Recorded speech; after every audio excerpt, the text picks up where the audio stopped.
This is From Both Sides, a spontaneous, free-flowing conversation featuring a dynamic team of women, providing insights into both political and civic events affecting the lives of women throughout Pennsylvania. And now, here's your host. Hello, and welcome to another edition of From Both Sides.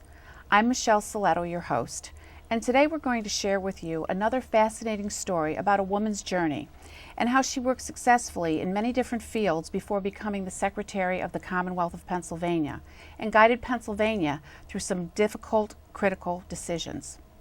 Joining me today as my guest co-host is Maura Donnelly, co-host of Behind the Headlines and the owner of a communications consulting firm here in central Pennsylvania.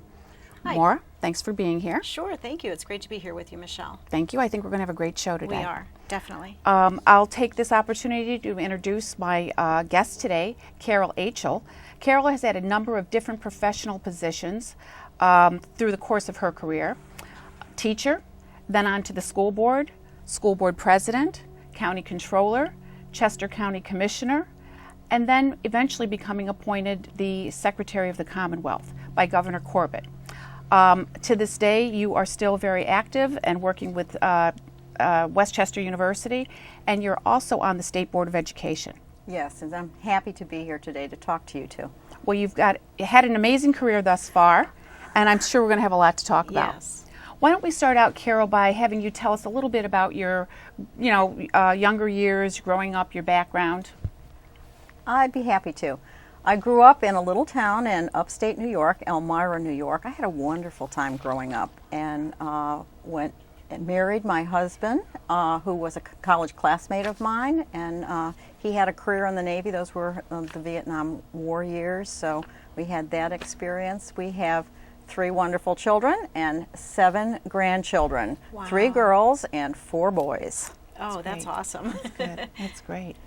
Well, what were your earliest professional goals? My dream job was to work for Merrill Lynch and do financial advising. I was an economics major undergraduate, and I married this wonderful guy who was in the Navy, and during the Vietnam War years, you got transferred every 6 months, and I had a hard time convincing Merrill Lynch that they wanted to make me a management trainee when I would only be there for 6 months. Yeah, So that would be a challenge. And in those days, because all the Navy wives moved, we all started teaching because we'd teach for a semester, get transferred, and then go to another school. And I started teaching at his first duty assignment in Newport, Rhode Island, and I worked at Elmhurst Academy of the Sacred Heart, probably the best job I ever had. That was fabulous. And we were then transferred to Long Beach, California, and I worked at St. Anthony's School in South Los Angeles. And if you remember the Rodney King riots, Yes. that was not too far from where I worked. Wow. So you basically fell into teaching. I but ended fell up into being teaching. Into loving it. Yeah. Yes. Out of necessity to do something. Yes. Wow, that's interesting. Huh. So once you went on from teaching, I mean, did you keep moving? When did you finally settle down? How'd you end up here in Pennsylvania? My husband is from Pennsylvania, so we had the opportunity to live in a number of different places. After he got out of the Navy, he came back to Philadelphia and went to law school, and we lived in a phone booth in East Falls, which was fascinating. And then he became a federal clerk in Washington, so we moved to Washington for a year and he worked for Judge Robert Kunzig, who was the administrative aide to Hugh Scott, the former senator from Pennsylvania. And then Judge Kunzig went on to be head of the GSA. So this guy was fabulous. He was so entertaining. And Steve had a great time being his clerk. And after the clerkship was up, we went back to Pennsylvania and finally settled down. And finally got to unpack the suitcases and stay for a while. Yes, Yeah. and it was, we're happy living where we do. We live in Paoli and have lived there since 1978. And what made you decide to run for the school board? Because actually, a lot of women get their start in local positions like that, in political offices. I think I was comparing the growing up process in the public school program in Elmira, which I always thought was inferior, to what I thought would be a more successful public school program. So when we moved to Paoli, I was very interested in both their math program and the science program, and I really studied what they were doing.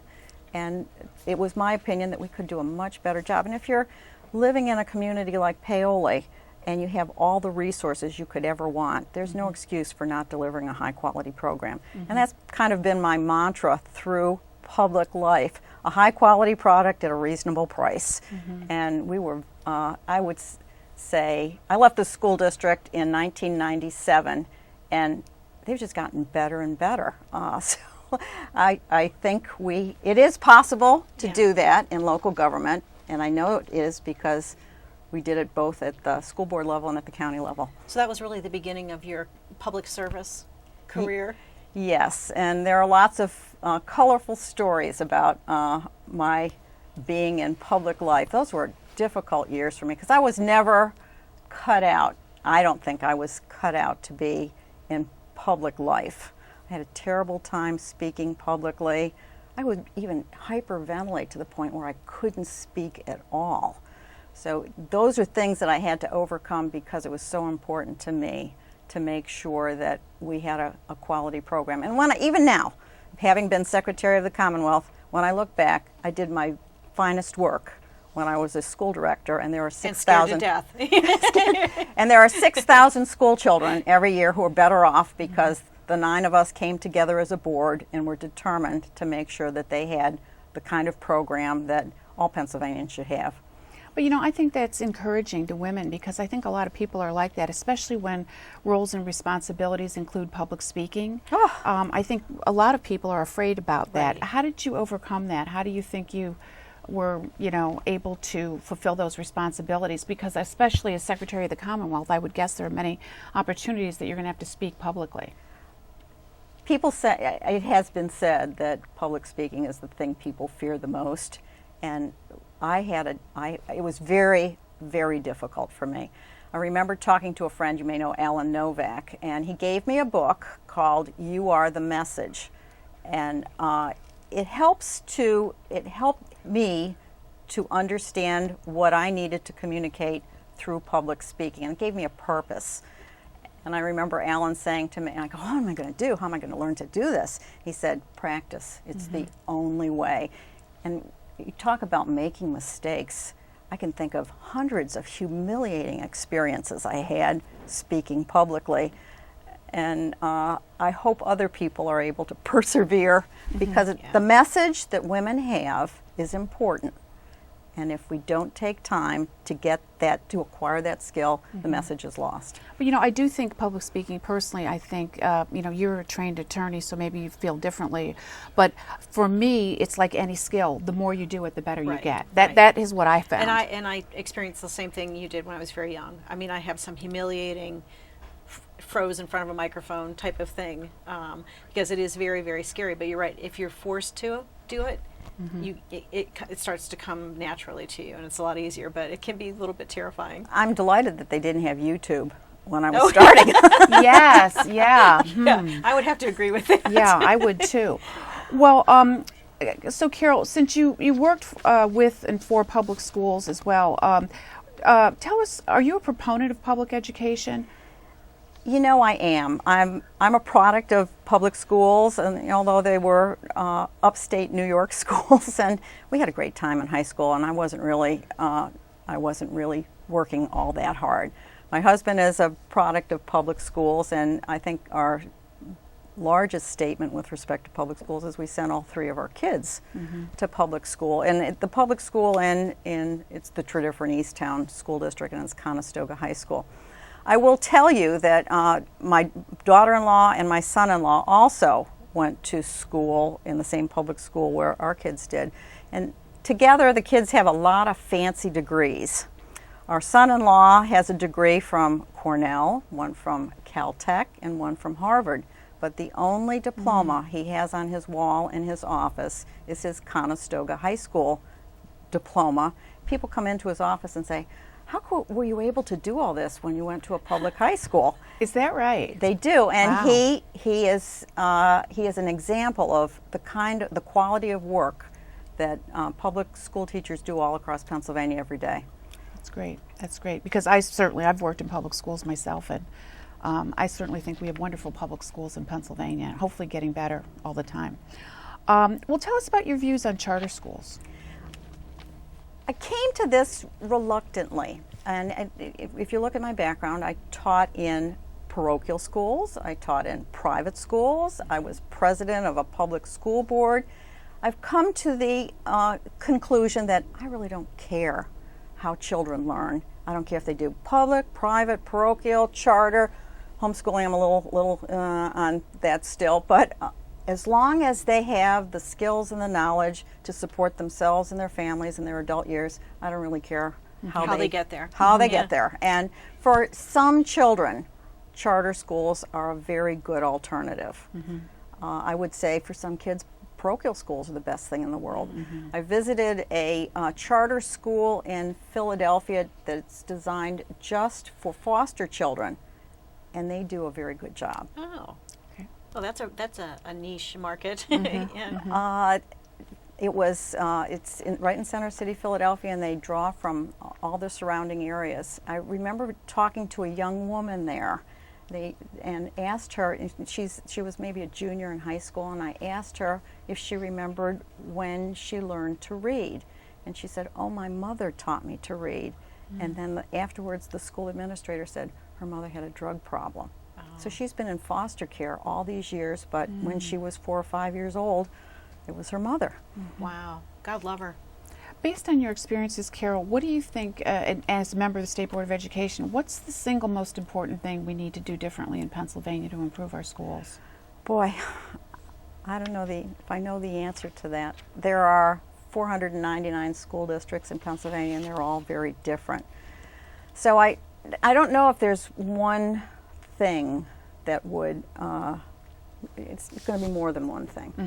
I'm a big believer that good teachers make good students, and I think we need to attract really interesting people in the teaching profession. And I'll just share this story. I was in East Forest High School, which is out in western Pennsylvania, a really small school, talking to a group of students. It was an AP American History class. The greatest kids. These are probably the most well-behaved children I've ever been with, and we were discussing in the importance of voting and participating in the process.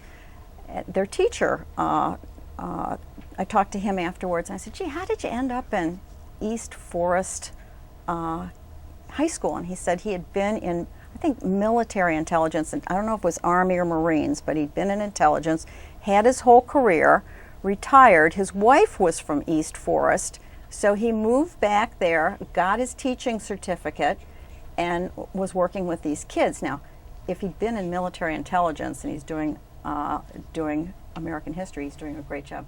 The best part about that is he was teaching his students Russian over lunch. They would eat lunch together, and they did conversational Russian.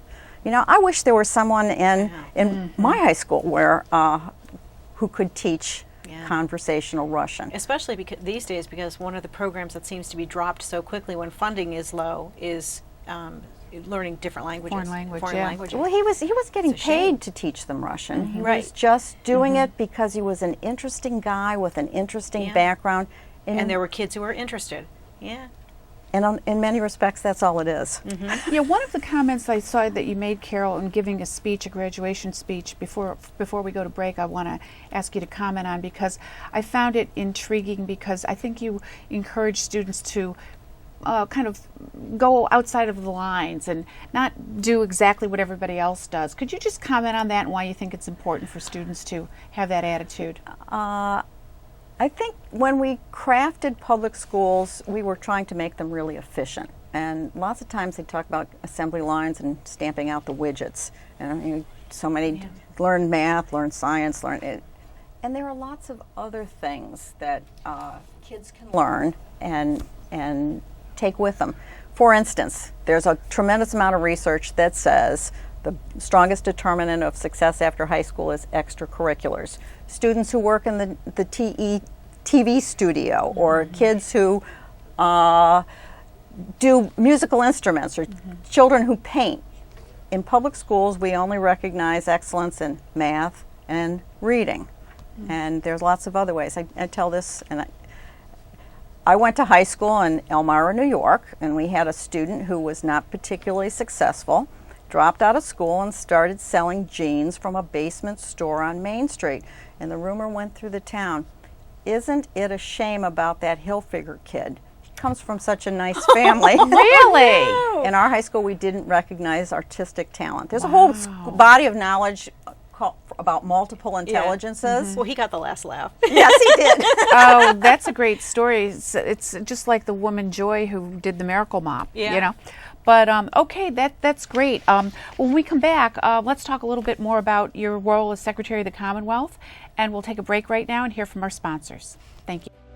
From Both Sides is a production of the Susquehanna Valley Center for Public Policy and is made possible by the support of the Pennsylvania Center for Women in Politics at Chatham University, a nonpartisan center devoted to fostering women's public leadership through education, empowerment, and action. The first to focus on women's political involvement in Pennsylvania, the center integrates disciplinary knowledge, civic education, and capacity building, while examining the intersection of women and public policy. From Both Sides is also supported as a public service by Saul Ewing LLP, a law firm with a 100-year tradition of serving the needs of business, government, education, healthcare, technology, and manufacturing in our region. And by the University Center for International Studies, the engine for extending the global reach of the University of Pittsburgh and its students. Hi, welcome back to From Both Sides. We're here today with Carol Aichele, former Secretary of the Commonwealth. Carol, glad to have you here. And we want to talk a little bit more about your role as Secretary of the Commonwealth under Governor Corbett. Also known as the head of the Department of State. I think some people know it by an older name, perhaps. But can you tell us a little bit about, just for our viewers who don't know exactly the oversight that the Secretary of the Commonwealth has? Because it's a pretty broad-reaching department, and you know, a lot of people might not really realize what you had to do. Well, it was a fascinating position to hold, and I certainly enjoyed all the time I spent as Secretary of the Commonwealth. One of the first things that I learned when we were doing Inauguration Day and Governor Corbett was sworn in, one of the aides comes over to me and says, as Secretary of the Commonwealth, you have to swear in all the other cabinet officials. I go, I hope there's a little piece of paper that tells me what I'm supposed to say. I had never administered an oath of office to anyone in my life, and that was the first day. The Secretary of the Commonwealth, everyone thinks that the entire job is managing elections in Pennsylvania, and there are 67 counties in Pennsylvania, and they're all elections are administered at the county level. There's oversight by the Department of State, but it's about 10% of what the Department of State does. Oh, okay. The Department of State licenses all the corporations in Pennsylvania, maintains all of those records. We also maintain all the records for charitable organizations in Pennsylvania. And the biggest piece is doing licensing for professionals here in the state. There are about between 900,000 and a million licensed professionals, and everything from your cosmetologist to your funeral director are all licensed through the state of Pennsylvania, through the Department of State, and we maintain their records and monitor their behavior. So you had to deal with a lot of hot button issues when you were in office, voter ID being one of them, but tell us, what was one of the most challenging issues that you had to deal with while you were in office? People think it was the voter ID issue, but it really wasn't. The governor is sworn in on a Tuesday. Wednesday morning I go into work. My first day I get my ID card. I go down to my office, and the chief counsel for the Department of State comes in and says, you don't know me, and I don't. I've never met him before in my life. Steve Turner, a great lawyer and a tremendous guy, says to me that the district attorney in Philadelphia has, I think it's called issued the report of a grand jury. Is it a proclamation or a presentation? Of the findings of a grand jury. Yes. Grand jury investigating the conduct of Dr. Gosnell in West Philadelphia. And I sat there, he explained it was an abortion clinic in I remember Western this story. Philadelphia, and just egregious things went on, and Steve Turner is reading through the presentment. There you go. That's the word. Yeah. The presentment. And I think to this day I had no idea that could ever go on in the 21st century in Pennsylvania. I had what was no the role idea. Of the Department of the We the licensed Department of the State? physicians. Oh, okay. So it was from that angle that you were involved. And eventually he was not prosecuted, or what brought him down was not the issue with respect to the abortion clinic. It was a drug charge. He was issuing prescription drugs to people, and so it was DEA that eventually did the raid, and then all the rest of this came out. And if you've never read the presentment and you have a pretty strong stomach, you can do it. But I think it bothered me that I could live as long as I've lived and not know that this kind of thing went on. I worked in Westchester for 14 years. We have a Planned Parenthood facility in Westchester. It's picketed almost every day. So, and I've been to the facility. I know what it looks like.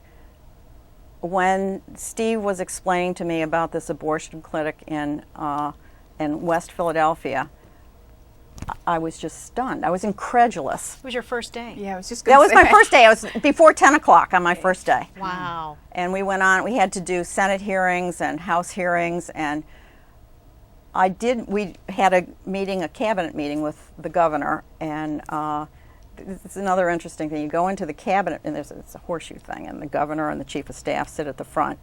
I didn't know where I was supposed to sit. I'd only been on the job for 2 hours. so I got there a little late, and I thought I would just sneak in and sit in the back. And this person is sitting at the first seat, and he gets up and leaves and goes, "You sit here." Oh, okay, so that's where the Secretary of State sits. Okay, so we went through the Secretary of Health was also there. I recommended to the governor that there needed to be some terminations because there was a failure to perform. And I remember the governor looking at me and saying, "Why did you recommend that?" And I said, "If I were an owner of a private business and my employees had treated my customers that badly, a termination would be in order." Mm-hmm. And the governor supported me. Well, nothing like jumping in both feet, huh? One day you're an official in Chester County, and the next day you're the Secretary of the Commonwealth, and boom. And it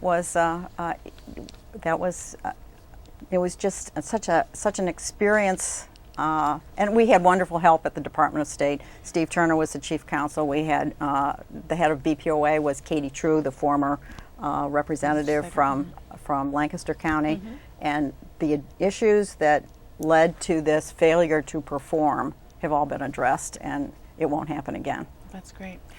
Tell us about voter ID. Tell us how that evolved in Pennsylvania, and tell the viewers where we are now.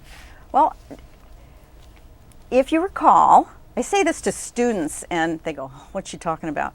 Because they were all children when the 2000 presidential election took place. In the election in 2000, the year 2000, was decided by 537 votes in the state of Florida. To this day, there are some people who question whether George W. Bush really won that race. Mm-hmm. And the Congress got together and passed the Help America Vote Act, and there was a focus on having accuracy in voting. But 537 votes, that's a pretty easy thing to fudge. In Pennsylvania, for instance, the statewide elections haven't been close, but we have close elections all the time locally. I think there were 4 or 5, maybe half a dozen in western Pennsylvania that were decided by 2 or 3 votes. Mm-hmm. So it's important that we have, it's important when people are elected that they have the confidence of the people that they were elected fair and square. Mm-hmm. So, and from my point of view, I think we would be better served if we took a good hard look at our registration lists. Part of the Help America Vote Act was to have a central depository of voters. So in Pennsylvania, this never happened before, believe it or not. There was no cross-check between the counties in Pennsylvania.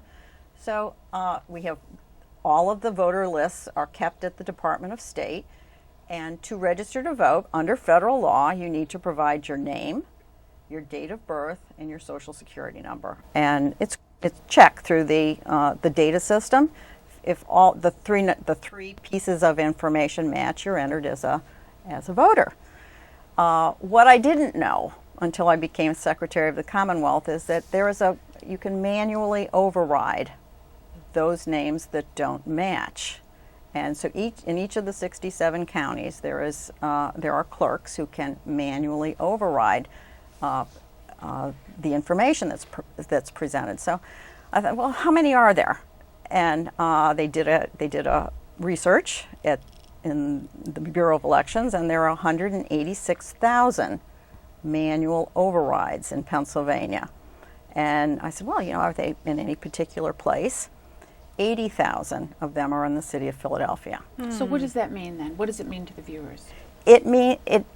It's when you are registered to vote, whether or not you show photo ID, your name is already on the voter rolls, so you can vote. And I don't think it's federal law that you should be able to provide your name, your birthday, and your social security number.